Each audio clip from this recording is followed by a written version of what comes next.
so just remember, I'm going to kind of vent to y'all, but just you guys will catch on to what I'm saying. As you guys enter to high school, remember, politics is real. So you guys have always got to work. That makes sense. And just understand that you guys are entering a world where transferring is common. So don't never get too comfortable, right? I can be like, I'm a starting guard, and then he comes, and he's the name, and he takes over. Politics, right? So always work hard. Also, how many of you guys are freshmen? Raise your hand. Okay, so grades. How important are grades, Naz? OG? It's the most important thing you do, because it tells you if you can play or not, regardless of how good you are. If I can go back in time, I would have got my master's. I still want to do it. But if you guys should try to first graduate high school, right? Then college, and then get your master's. Anybody know why? Herm, why do you get your master's? Why is that important? It's important because you guys get your school paid for and you guys have a better chance to make earning potential. Your earning potential goes up the more degrees you have, right? So if you got a master's degree, you're a specialist in something, right? And that helps you guys along the way. And along the lines of what Coach Marcus is saying about the grades being important in high school, you guys in a position where you guys can get paid in college. You guys heard of the NIL money, NIL dollars? You guys have ability to make money in college. We didn't have that. It wasn't an option for us. You guys not only get your school paid for, but you want to get your grades high, because if there's two players of similar talent, but one player has a higher GPA, a coach may decide, I don't want to deal with the player with the 2.4 because it may be a challenge in college, and go with the kid with the higher GPA. So keep that stuff in mind while you guys are in high school, because right now grades really matter, you guys. And social media, it's good and bad, but for you guys, I think it's more good, because it's what you guys need to do. One, if you really serious about basketball, post your training, post your games, advertise for yourself. You guys, now each one of you guys can be your own business in a sense. Now, like NIL deals, you guys can make millions. That makes sense? If you guys really love basketball, get those scholarships, right? Everybody got me on that. So change to social media. Everything should be professional, right? Everything on social media we can look at. That makes sense. How do you think you all came here today? Because of Instagram, Facebook. I just posted it and I knew, look, boom, this is what happened. Just understand that everybody can see what you post though. So be careful. All right, everybody got that. Thank the coaches. You guys have anything you guys want to say? Nah, good work, y'all. Good intensity on the scrimmage. I mean, just be consistent with your craft. You know, do the same thing or have a routine every day that you do. You know, so get used to it. You know, don't do one thing one day, or work hard. Like go super hard one day and then you rest for the next 4 days. You're doing hard that one day. It's like a consistent, everyday thing to get to the college level or get to the pro level. One thing about him, he went to Sheldon at first, right? Yeah. And then did you play a lot? No. But he didn't stop. And then you ended up going to a different school, right? Yeah. And then from that school, then you went to where? JC? I went to prep. Prep. And then after prep, what did you do from there? I went to got a scholarship for Division II college. Division II, right? So he went from not playing at Sheldon High School because they were loaded at the time. Still made a way to get there. Remember, also, let's talk about this.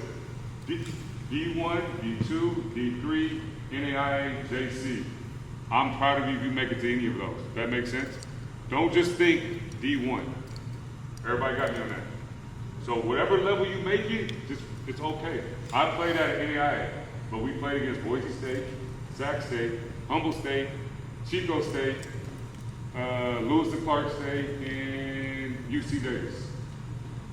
So we would play them the first 6 games.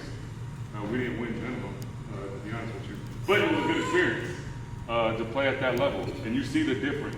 You start to understand what you need to work on. Everybody got that? Coach Nash, you got anything? Yeah, so that drill that you guys just played right there, that's called Legend. Probably one of my favorite drills. Teach you guys to continue to move, continue to play. The one thing that I watch, especially from my team and watching other players, I've learned this, and I'm one of, Herm and Marcus have known me for a long time. There's 2 different types of players. There's palms up, palms down. Okay, there's a player, that basically means is when stuff doesn't go your way, either the referees, your teammates, or someone doesn't pass you the ball, your palms are up wondering what's going on. Right? The other players, palm down, calling for the ball, playing defense, worrying about the next play. So a lot of players that I saw you guys, what you guys were doing is either the ball wasn't coming to you, your hand was up while the play was on versus working on the next play. So what do you guys want to be? Palms down. Okay, don't worry about the refs, you don't control them. Don't worry about playing time, you don't control that. All you can control is your guys' effort out there. All right? Last thing, when you guys play on the team, if you're not the go-to player, find out ways to get on the court. What are some ways besides scoring you could get on the court? Defense. What else? Rebounds, playmaking. Playmaking, rebounding, talking. All right? And then having a positive mindset. It's easy to be upset. Man, Herm playing, I'm not playing. That's easy. I'm trying to figure out why he playing and I'm not playing. Right? So I got a scholarship at Simpson University. I was the last scholarship.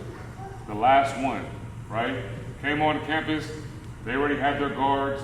Kind of find out I wasn't really technically going to be on the team. But I had to work my way onto the team, for one, and then work my way onto the court. And during that time, it was a struggle, right? Because I had, for example, like Naz, he would be a senior. They had a lot of seniors on the team, and they're older, so he was more experienced for a sense, right? This example. So I had to figure out, okay, how do I find a way to outdo him at the same time but still be a great teammate, right? And don't make it personal. Because it's easy to not like someone because they're playing more than you. That makes sense? You kind of build like a rivalry within, but you shouldn't. If it is a rivalry, make sure it's healthy. Leave it on the court, and after you guys can be friends, right? Everybody got me with that. But I kept working. Before you know it, I became starting guard. Mind you, it took a lot, right? I had to make sure my grades were on point, because you're a student athlete first. And then as you guys get to college, remember, sitting in front, even in high school, sit in front of the class. Don't be late. Don't be late. I don't know why I'm looking at you, but don't be late. Because they all the teachers talk to the coaches immediately, right, Herm? That's right. So, hey, when you guys are in class, you got to sit in the front, boom. Headphones off, don't be on your phone.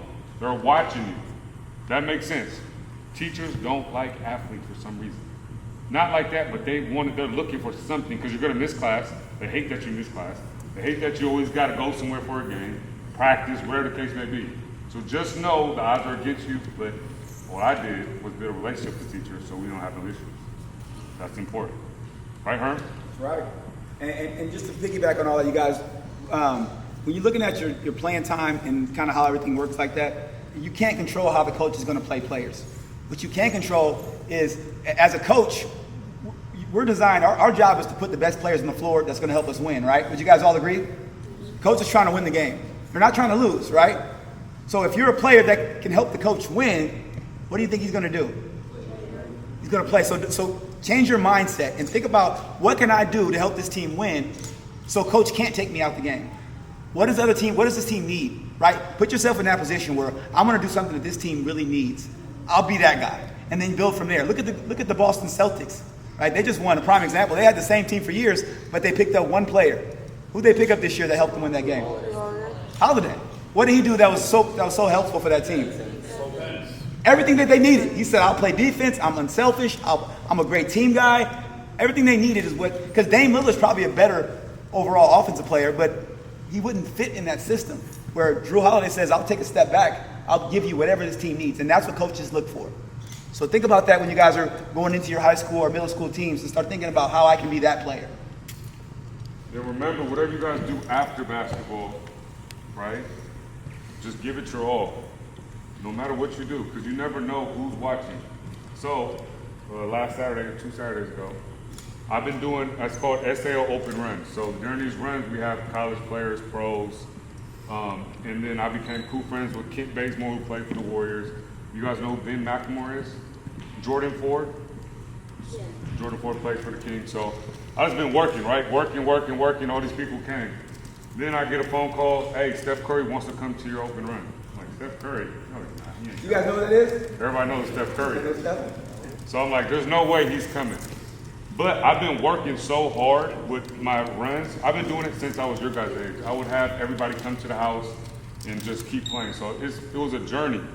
And looking back at everything, when I just stayed consistent and stayed like being a people person, an outgoing person. Like I kind of joke around a lot when I play. Like he can't guard me for sure. Like I killed him for sure. Herm, I gave him 45. Don't start. I'll play him. right? An L, 45 with an L. Something about that right there people like. So I guess he's been seeing the runs and he wanted to come. So he ends up coming. Things are a little different when you're guarding Steph Curry full court. All right, he scored on me a few times, game winners, and I was like, dang, you. But you know what's crazy though? Here's another thing. Make sure when you play against somebody, you want to play against them. Some people want to play on people's teams. Immediately went to his team, like immediately. Right? But anyway, back to it. He came because he's seen all like just the competitive nature and how much, you know, I'm always talking mess, saying who can guard me, whatever.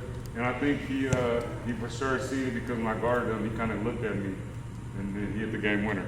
But, you know, things like that happen, but it was a great experience. All right, everybody right here. 1, 2, and 3. Awesome. Good job, guys. All right, Harry, thanks for coming. Great. Everybody have fun, right? I have another free camp coming up. I forgot the date, but I will let everybody know. Family on me, family on 3. 1, 2, 3. Family!